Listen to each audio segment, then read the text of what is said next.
बिस्मिल्लाहिर्रहमानिर्रहीम। अस्सलामु अलैकुम वरहमतुल्लाह।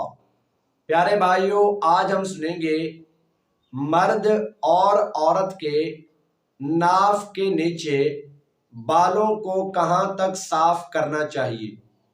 प्यारे भाइयों, ज़ेरे नाफ बालों को साफ करने की हद ये है कि नाफ के ऐन नीचे से शुरू करके मर्द की शर्मगाह और खुसियतैन यानी कपूरों के बाल और औरत की शर्मगाह के बाल मुड़ते हुए मकाद यानी पखाना के मकाम तक मुंडे, बल्कि पखाना के इर्द गिर्द के बाल भी मुंडना बेहतर है।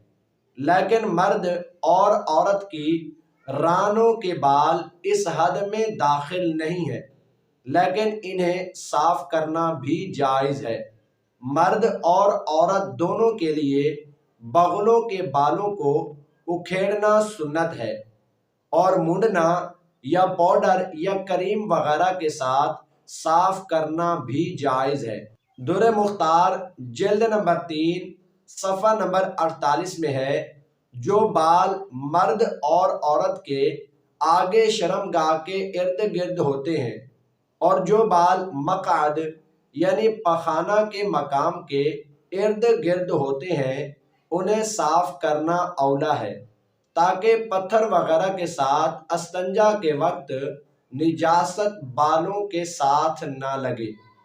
मुफ्ती मोहम्मद वक़ारुद्दीन अमजदी क़ादरी रहमतुल्लाहि ताला अलैह तहरीर फरमाते हैं, नाफ से नीचे खुसियतैन यानी कपूरे और उज़्वे तनासिल यानी आगे की शर्मगाह के इर्द गिर्द के बाल साफ करना सुन्नत है और दुबुर यानी पखाना के मकाम के बाल साफ करना मुस्तहब है।